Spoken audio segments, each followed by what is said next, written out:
નમસ્કાર, ન્યૂઝ 18 ગુજરાતી પર આપનું સ્વાગત છે। સમાચારની શરૂઆત કરીશું રાજ્યના વાતાવરણને લઈને। રાજ્યમાં ઠંડીનો ચમકારો હાલ વર્તાઈ રહ્યો છે। પવનની ગતિ તેજ હોવાના કારણે ઠંડીનો ચમકારો વર્તાયો છે। 2 થી 3 ડિગ્રી તાપમાન વધી જાય તેવા પ્રકારની પણ આગાહી છે। રાજ્યમાં સૌથી ઠંડુ શહેર એ નલિયા છે, જ્યાં 8 ડિગ્રી તાપમાન નોંધાયું છે।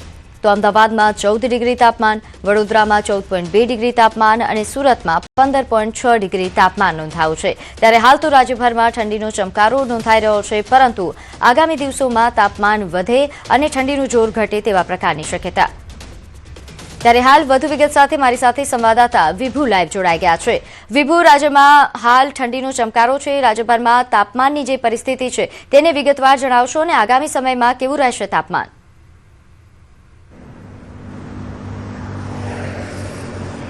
प्रीति अत्यारे उत्तर पूर्व पूर्वना पवनो फूंकाई रह्या छे। जो कि गई काले पण उत्तर पूर्व पूर्वना पवनो फूंकाणा हता अने नलियानुं लघुत्तम तापमान छे 7 डिग्री नोंधाणुं हतुं, जे आजे 8 डिग्री थई गयुं छे। तफावत एटलो छे के 48 कलाक पहेला एक वेस्टर्न डिस्टर्बन्स सक्रिय हतुं अने ए पसार थई जतानी साथे ज राज्यना ठंडीनो चमकारो छे ते अनुभवायो हतो। खास करीने जे उत्तर पूर्व पूर्वना पवनो फूंकाता हता अने ए पवनो छे ते नलियामां ड्रोप थता हता, जेना कारणे नलियानुं लघुत्तम तापमान एकाएक घटी अने सामान्य करता पण 2 થી 3 डिग्री घटी 7 डिग्रीए पहोंची गयो हतो। परंतु आज फरी एक वखत ए नलियानुं लघुत्तम तापमान छे ते 8 डिग्रीए पहोंची गयुं छे अने हवामान विभागनुं अनुमान छे के आगामी 3 दिवसमां 2 થી 3 डिग्री तापमान छे ते वधी जशे, एटले के ठंडीनुं प्रमाण छे ते घटी जशे। परंतु अत्यारे जे रीते पवननी दिशा छे अने पवननी गति छे तेना कारणे ठंडीनो अहेसास थई रह्यो छे। जो के डिसेम्बर पण सामान्य करता तापमान ऊंचुं रहेवाना कारणे गरम पसार थयो छे, त्यारे जान्युआरीनी शरूआत थई गई छे, नवा वर्षनी शरूआत थई गई छे अने शरूआतमां पण सतत तापमानमां छे વધઘટ જોવા મળી રહી છે, જે સીધી જ કૃષિ પાક ઉપર અસર કરી રહી છે। જી, આભાર માહિતી આપવા બદલ। તો હાલ રીતે સંવાદદાતાએ જણાવ્યું કે હાલ જે ઉત્તર પૂર્વના પવનો ફૂંકાઈ રહ્યા છે તેના કારણે ઠંડીનો ચમકારો અનુભવાઈ રહ્યો છે, જો કે આગામી સમયમાં તાપમાન વધે તેવા પ્રકારની પણ શક્યતા।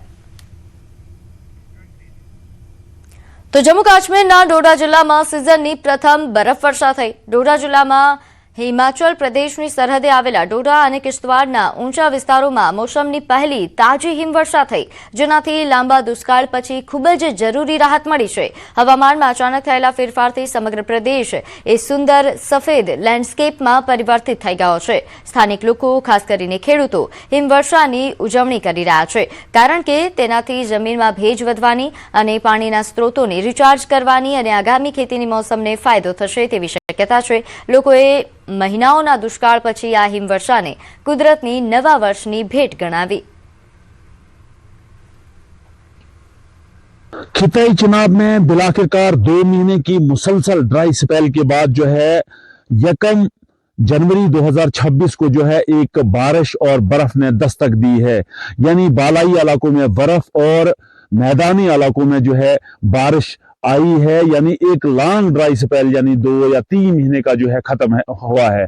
मैं आपको बताऊं, ये वो इलाका जात हैं जहां पाडर चशोती के मकाम पे 14 अगस्त 2025 को जो है बहुत सारे लोग जो है क्लाउड बर्स्ट का शिकार हुए थे, लैंडस्लाइड का शिकार हुए थे। और उसके बाद जो है जिराडोरा के भलेसा के मकाम पे बारिश और बारिश की वजह से बहुत सारे मकान जो है मुनद्दिम हुए थे, लैंडस्लाइड आई थी, जमीन एग्रीकल्चर लैंड जिद बुरत हो गई थी, यानी फसल का बहुत ज्यादा नुकसान हुआ था। तो अब किसान फार्मर्स जो हैं, किसान जो हैं, उनकी ये कोशिश थी कि हम एग्रीकल्चर लैंड को दोबारा उसको रिहेबिलिटेट करें, उसको जो दोबारा से जो है उसमें फल पौधे लगाएं। लेकिन जो ड्राई स्पेल था, इस ड्राई स्पेल ने पूरे इलाका जात में जो है एक मायूस कुन हालात पैदा किए थे। लेकिन अब इस ड्राई स्पेल को जो है 1 तारीख यानी 2025 खत्म होते ही 2026 1 जनवरी को जो यहाँ बारिश और बर्फ जो है आई हुई है, यहाँ किसान मजदूर तबका जो है उन्होंने खुशी मनाई है। और यहाँ इनकी कोशिश थी कि हम अपनी जमीन को जो है वो सैराब करें। मैं आपको बताऊं, खिताई जनाब एक ऐसा रीजन है जहां 70 या 80% लोग जो हैं वो जमीन पे ही, एग्रीकल्चर लैंड पे ही मुनसिर हैं और उनका जो है कारोबार, उनकी रोजी रोटी जो है उसी पे चलती है। आज के हालात अब ऐसे हैं, मौसम फिर आज आबरो आलूद है, लेकिन मैं आपको बताऊं, आप देखिए इस बर्फ ने एक बार यहाँ जो है किसानों में खुशी, किसानों में जो फार्मर्स हैं, पुअर लोग जो हैं, जो एग्रीकल्चर लैंड पे ही मुनसिर हैं, उनमें जो है एक खुशी पाई जाती है। क्योंकि क्यों ना हो, क्योंकि 2-3 महीने का ड्राई स्पेल जो है आखिरकार खुशक साली जो है वो खत्म हो गई है और अब इन बालाई इलाकों में, इन जंगलों में, इन पहाड़ों में, इन प्लेन इलाकों में जो है ड्राई स्पेल जो है खत्म होने के बाद, सूखापन जो है खत्म होने के बाद जो है लोगों ने राहत की सांस ली है और अब उम्मीद की जाती है कि जनवरी और फरवरी में वक्फे से जो है बारिश और बर्फ का सिलसिला जारी रहे ताकि जमीन पानी से सैराब हो और जो भी लोग मुश्किलात का शिकार थे, जो भी फार्मर मुश्किलात का शिकार थे, वो अब चैन की सांस लेंगे। हम उम्मीद करते हैं कि फार्मर्स के लिए एक अच्छा मैसेज होगा, बारिश और बर्फ का फार्मर्स के लिए, किसानों के लिए एक अच्छा मैसेज होगा और अब उम्मीद की जाती है जिन मराहिल से वो गुजर रहे थे, जिन हालात से वो गुजर रहे थे, जो मायूस कुन हालात उनमें थे, अब उनमें जरूर खुशी आई होगी और इस बारिश और बर्फ का जरूर लुत्फ उठाएंगे। नेटवर्क 18 के लिए फिरदौस खांडे, डोडा से। તો આ તરફ બરફવર્ષા શરૂ થતા સોનમર્ગમાં પહેલીવાર પ્રવાસીઓના આગમનમાં ઐતિહાસિક ઉછાળો આવ્યો છે। પ્રખ્યાત ઘાસના મેદાનોમાં અભૂતપૂર્વ લોકોના ધસારો જોવા મળ્યો। અહીં બધી હોટેલો હાઉસફુલ થઈ ગઈ છે। દેશભરમાંથી મોટી સંખ્યામાં લોકો બરફથી ઢંકાયેલા શિખરો, વિશાળ લીલા ઘાસના મેદાનો અને તાજગીભર્યા હવામાનથી આકર્ષાયા હતા। પ્રવાસીઓ દ્રશ્યોનો આનંદ માણતા, ફોટોગ્રાફ લેતા, પોની રાઇડ્સ અને આરામથી ફરતા જોવા મળ્યા, જેનાથી સમગ્ર રિસોર્ટ શહેરમાં ઉત્સવનું વાતાવરણ સર્જાયું હતું। ઘણા પ્રવાસીઓએ તેમના અનુભવને યાદગાર ગણાવ્યો તો સ્થાનિક રહેવાસીઓ અને હોટેલ સ્ટાફ દ્વારા આપવામાં આવેલા કુદરતી સૌંદર્ય અને આતિથ્ય પર ખૂબ આનંદ વ્યક્ત કર્યો।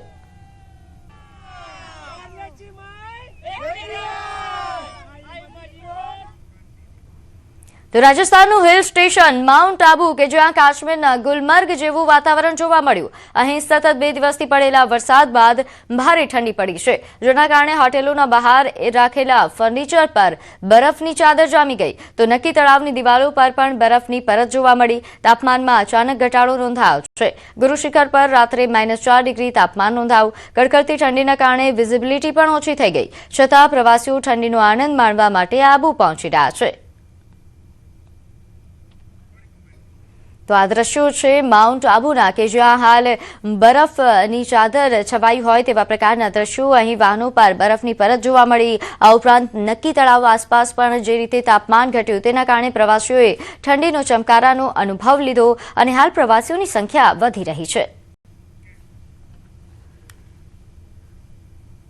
વાતાવરણ બહુ સરસ છે। હું મારા ફ્રેન્ડ જોડે અત્યારે આવ્યો છું અને ગાડી ઉપર બરફ જામેલો હતો। આ બરફ તમે લાઈવ જોઈ શકો છો, ઘણું સારું છે અને અમને બહુ સારું, અમે ફૂલ એન્જોય કરીએ છીએ અહીંયા આવીને। સમાચારોમાં આગળ વાત કરીએ, ભાવનગરમાં વધુ એક હત્યાનો બનાવ સામે આવ્યો છે। તીક્ષ્ણ હથિયારના ઘા મારી યુવકની હત્યા કરી દેવામાં આવી। તરસમિયા રોડ પાસે આ હત્યાનો બનાવ બન્યો, જ્યાં મૃતકની બોડીને પોસ્ટમોર્ટમ અર્થે સરકારી હોસ્પિટલમાં ખસેડવામાં આવી છે। હત્યાનો બનાવ બનતા સરકારી હોસ્પિટલ ખાતે લોકોના ટોળા એકઠા થઈ ગયા। પોલીસે હત્યાની ફરિયાદ નોંધવા તજવીજ હાથ ધરી।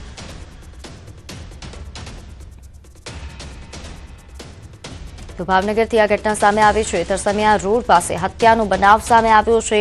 ભાવનગરમાં હત્યાના બનાવો દિવસે ને દિવસે વધી રહ્યા છે, ત્યારે વધુ એક હત્યાનો બનાવ સામે આવ્યો।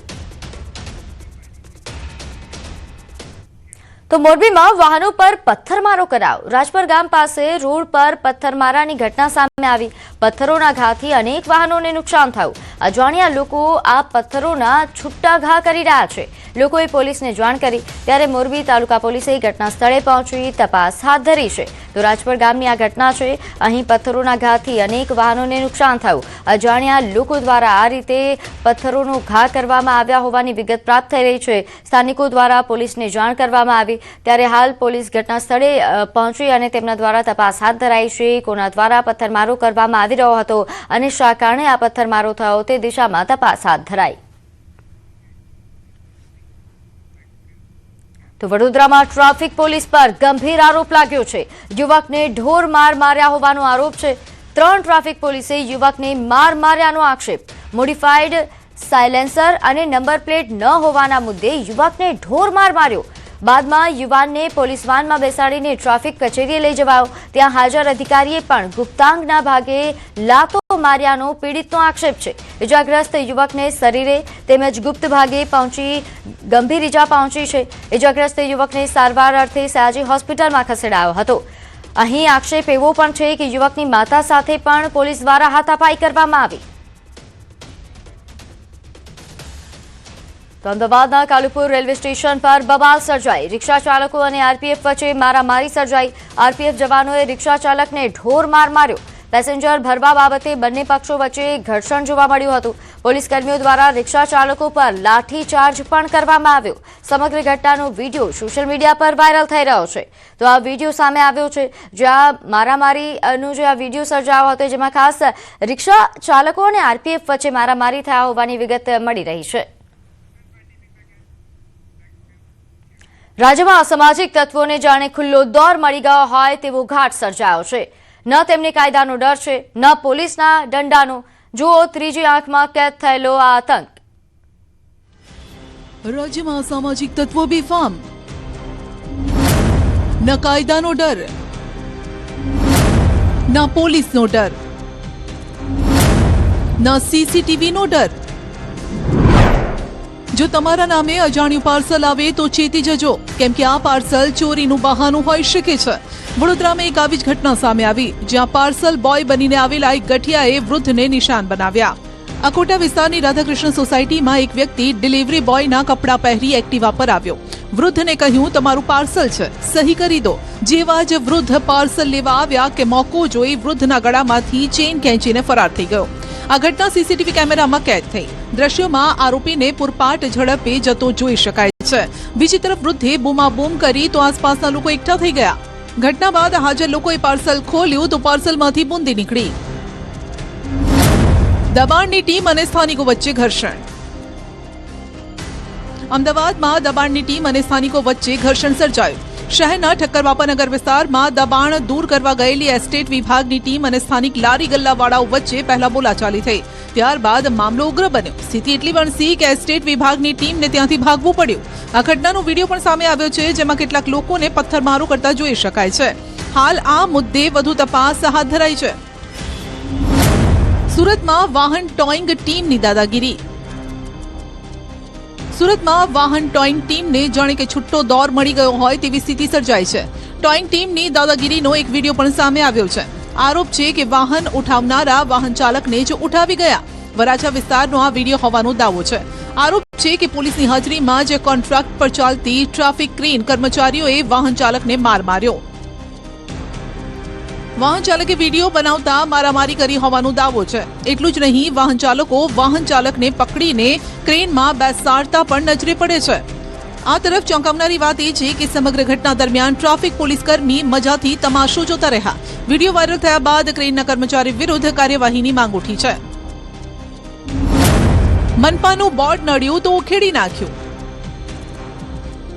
ઘટના રાજકોટની છે. રાજકોટમાં કાર પાર્ક કરવા એક શખ્સે કોર્પોરેશનનું બોર્ડ ઉખેડી નાખ્યું હોવાનો દાવો છે. એથ્લેટિક્સ ગ્રાઉન્ડ પાસે રાજકોટ મહાનગરપાલિકાનું બોર્ડ લગાવેલું હતું. આરોપ છે કે કાર ચાલકને કાર પાર્ક કરવામાં આ બોર્ડ નડતું હતું અને પછી તો જાણે કે તે બાહુબલી બની ગયો અને બોર્ડને જોર જોરથી હલાવવા લાગ્યો. આખરે બોર્ડને જમીનમાંથી કાઢીને જ ઝપ લીધો. જો કે આપને જણાવી દઈએ કે આ બોર્ડ જે ઉખાડી રહ્યા છે તે બીજું કોઈ નહીં પરંતુ વજુભાઈ વાડાના ડ્રાઈવર હતા. આ તરફ વડોદરાના તરસાલીમાં યુવકનું અપહરણ કરી ઢોર માર મારનારા આરોપીઓ ઝડપાયા છે. સમગ્ર કેસમાં પોલીસે તાત્કાલિક ફરિયાદ નોંધી ગણતરીના કલાકોમાં આરોપીને દબોચી લીધા. પોલીસે આરોપી પ્રિન્સ ચૌહાણની ધરપકડ કરીને ઘટના સ્થળે લઈ જઈ રિકન્સ્ટ્રક્શન કરાવ્યું. પોલીસે આરોપીઓને કાયદાનું ભાન કરાવ્યું. મહત્વનું છે કે જૂની અદાવતમાં તરસાલીના યુવકનું 6 આરોપીઓએ રિક્ષામાં અપહરણ કર્યું હતું. બાદમાં યુવકને વાઘોડિયા હાઈવે પર લઈ જઈ પાઇપ ધોકા વડે માર માર્યો. પીડિત યુવક આકાશ સોનવણેને માર મારી આરોપીઓ ત્યાં જ છોડીને ફરાર થઈ ગયા. ફરિયાદ બાદ પોલીસે તપાસ હાથ ધરીને આરોપીઓને દબોચી લીધા. તો રાજ્યમાં છેલ્લા કેટલાય સમયથી ગુનાખોરીનો ગ્રાફ ઊંચો જઈ રહ્યો છે. આરોપીઓને જાણે કે કાયદા અને પોલીસના દંડાનો ડર ન